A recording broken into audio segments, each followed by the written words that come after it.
Hello students, good morning. This is Dr. Rajinder again with you. I hope you are doing well and staying safe in your hometowns. Today I will explain sampling distribution and point estimation of parameters. First of all, I will explain sample distribution, and in the next video lecture I will explain or discuss point estimation of parameters. So these are the few important components of sample distribution. So let us start with a random sample. The random variables x1, x2 until xn are a random sample of size n if the xi's are independent random variables and every xi has the same probability distribution. I am going to repeat once again. Random variables x1 until xn are said to be a random sample of size n if they are independent random variables and every xi has the same probability distribution. The next one is statistic. A statistic is any function of the observation in a random sample. And the sampling distribution, the probability distribution of a statistics is called a sampling distribution. So I repeat once again, the probability distribution of the statistics is called a sampling distribution. Let us have a look on a central limit theorem. This is very important theorem because all the questions given in the exercise are based on this theorem.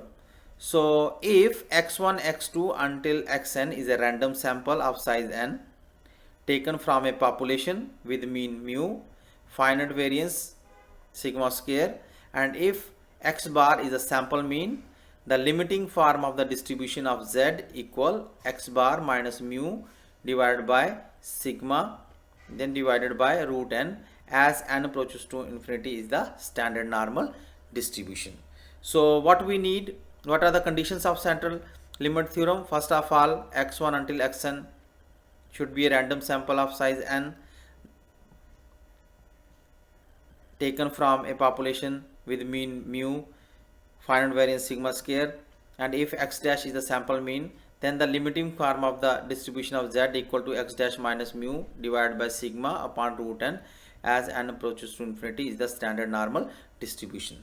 So we need here population mean, population variance and sample mean and the sample size. Okay, then we can apply the central limit theorem.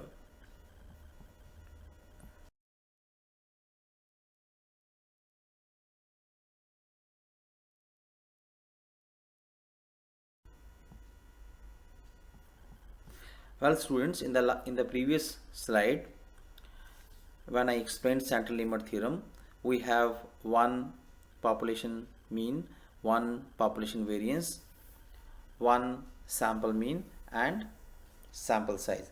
Now when we have a question in which difference of sample means are given, so how to solve that type of questions? So to answer that type of question, we will take help of approximating sampling distribution of a difference of sample means, and it says that if we have two independent populations with means mu1 and mu2 and variance is sigma 1 square and sigma 2 square, and if x1 bar and x2 bar are the sample means of two independent random samples of sizes n1 and n2 from these populations, then the sampling distribution of z equal x1 bar minus x2 bar minus mu1 minus mu2 divided by root sigma 1 square divided by n1 plus sigma 2 square divided by n2 is approximating standard normal if the conditions of the central limit theorem apply. If the two populations are normal, the sampling distribution of z is exactly normal. So when we have to find, when we have to approximate sampling distribution of a difference of sample means, we will use this rule.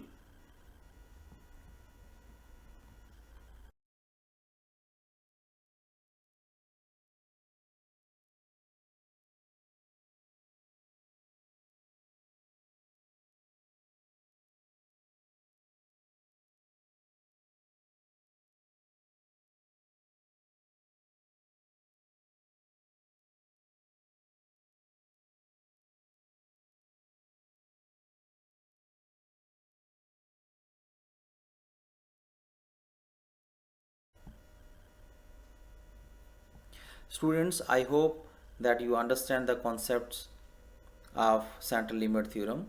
So let us answer some questions from the exercise 7.2 given on page number 230. I am going to read the question. 7.3. PVC pipe is manufactured with a mean diameter of 2.565 centimeter and a standard deviation of 0.008 centimeter. Find the probability that a random sample of n equal to 9 sections of pipe will have a sample mean diameter greater than 2.560 centimeter and less than 2.570 centimeter. So when you go through this question, you will find that a sample mean is given in between 2.560 and 2.570, and you know that how we denote, how we write sample mean with x dash, correct? And also population mean is given, that is mu is given as 2.565 centimeter. Standard deviation sigma is given 0.08 centimeter, and sample size n equal to 9 is also given. So we will apply here central limit theorem, because we have a sample mean, we have population mean, we have standard deviation, and we have n value. So what we have to find here, the probability of a sample mean which lies between 2.560 and 2.570. So let us write P, then bracket 2.560 and then x dash and then less than 2.570. Why I write x dash over here? Because you see here they mention sample mean, and the sign for sample mean is x dash. We already have mu, this is your mu 2.565, and this is your n is 9, and this is your sigma, that is standard deviation, you know that. So let us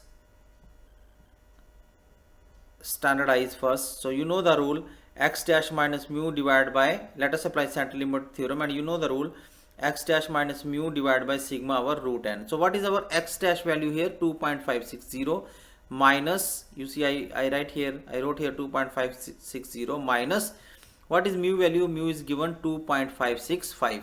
So I write here 2.565, and what is sigma? Sigma is given 0.08. So I wrote here 0.08 divided by root n. And what is n? N is 9.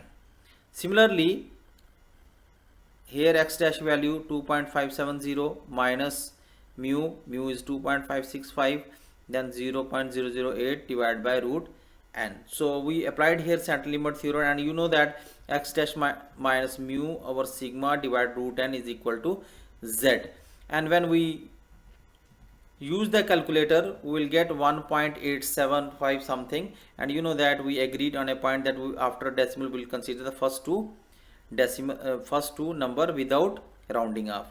So left hand side, after using the calculator, we will get minus 1.87, and right hand side 1.87. So we have now here the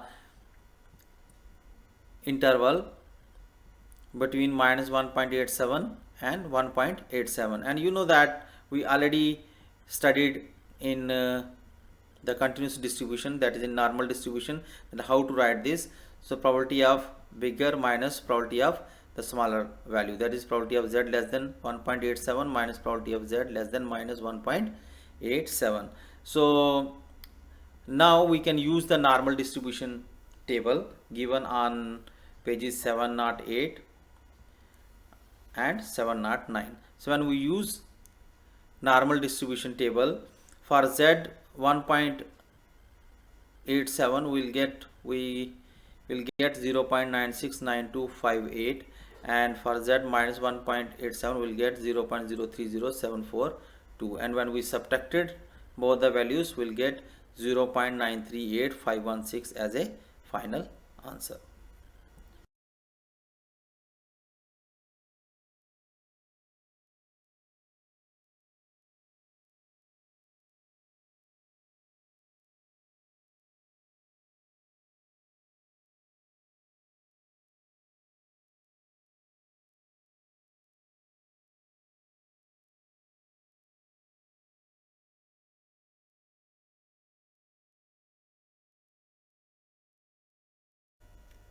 Well students, let us answer another question. This question is different from the previous one because in the previous question we have only one population mean, one sample mean and one sample size. In this question we have two sample sizes, two population standard deviations, two population means, and we have to find the probabilities of differences of sample means. So we will apply here the extended form of central limit theorem. So first of all, let me read the question. A random sample of size n1 equals 16 is selected from a normal population with a mean of 75 and a standard deviation of 8. A second random variable of size n2 equal 9 is taken from another normal population with mean 70 and standard deviation 12. Let x1 bar and x2 bar be the two sample means. Afterwards find the probability that x1 minus x1 bar minus x2 bar exceeds 4. I repeat once again, the probability that the differences of two sample means exceeds 4, and you know that exceeds, for exceeds we have to use bigger than type of inequality. And in part B we have to find the probability that the differences of mean bigger than or equal to 3.5 and less than or equal to 5.5. So let us answer part A. First of all, let us write down what are the given components we have. If you look at the question, we have mu1, that is 75, we have mu2, that is 70, and we have two sample sizes n1 16 and n2 9. Similarly, we have population, first population standard deviation, that is 8, and second population standard deviation, that is 12. So kindly don't mix up, don't use for example this standard deviation for this population mean and this standard deviation for this population mean. Be careful, this is the standard deviation for this population and population mean, and this is the standard deviation for this population mean. So kindly be careful when you write. So mu2 is equal to 70 and the corresponding standard deviation is 12. Now what we have to find? We have to find the probability that x1 bar minus x2 bar exceeds. So P then bracket x1 bar minus x2 bar, and you know that exceeds means bigger than. So I wrote here bigger than 4. So let us apply now the approximating form. Let us approximate now. So P x1 bar minus x2 bar, you know the rule, minus mu1 minus mu2 divided by root sigma 1 square over n1 plus sigma 2 square over n2. This is equal to z. You know this thing, approximately equal to z. So bigger than, this is the value of x1 bar minus x2 bar. I repeat once again, this 4 is the value of x1 bar minus x2 x1 bar minus x2 bar. So in place of x1 bar minus x2 bar, we will substitute 4 here, then minus mu1. What is mu1? 75. Then minus mu2. What is mu2? 70. Just replace, substitute the values, required values. Now sigma 1, 8. So 8 square. So 6 divided by n1. What is n1? 16. Similarly, sigma is given 12 and 12 power 2 divided by n2. n2 is n. So with the help of calculator, when we do the calculation, we'll get minus 0.22, and you know that this, the term on the left, is approximately equal to z. So I wrote here z, then bigger than 1 minus 0.22. So there are two ways, students, you can use. Either you can directly write equal to z less than 0.22 and you will get this answer, or another way, this is bigger than, and you know that normal distribution table is for less than or equal to values, so we can change this one, 1 minus p z less than or equal to minus 0.22, and using the normal distribution table given on pages 708 to 709, we'll get the value of z less than or equal to minus 0.22 as 0.412936. So 1 minus 0.412936 equal to 0.587064. In another way, you, after this step, you can directly, this is bigger than, this is negative, so you can directly write p of z less than 0.22 and you will get, with the help of normal distribution table, you will get the same answer. So it's up to you.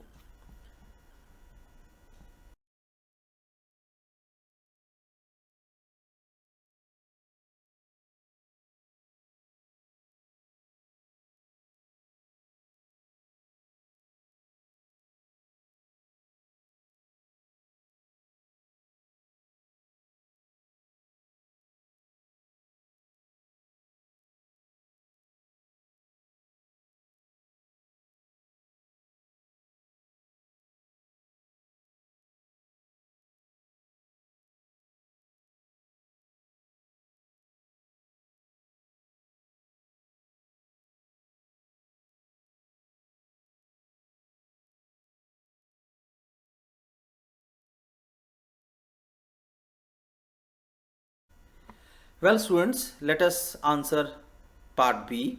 In part B, differences of means are bigger than or equal to 3.5 and less than or equal to 5.5. So let us use the same rule what we used in part A. x1 dash minus x2 dash. What is the value of x1 dash minus x2 dash in the left? 3.5 minus mu1 is 75, mu2 is 70. So divided by the value of sigma 1 8, value of sigma 2 12, and similarly here x1 dash minus x2 dash minus mu1 minus mu2 divided by sigma 1 2 divided by n1 plus sigma 2 divided by n2, and this is the rule. Then less than or equal to, here what is the value of differences of sample means? 5.5. So 5.5 minus again mu1 is 75, mu2 is 70, sigma 1 8, sigma 2 12, n1 16, n2 9. So let us calculate the value on the left with the help of calculator. When we use calculator, and we'll, after inputting all the values, will get minus 0.33 for this, and for this we will get 0.11. Again we have z value in between, so you know that bigger minus smaller, so we can write this one as b, probability of z less than 0.11 minus probability of z less than minus 0.33. You already studied this in normal distribution. After using the normal distribution table given on pages 708 to 709, for z less than 0.11 we will get 0.543795, and for z less than minus 0.33 we will get 0.370700, and after the subtraction we will get 0.173095 as a final answer.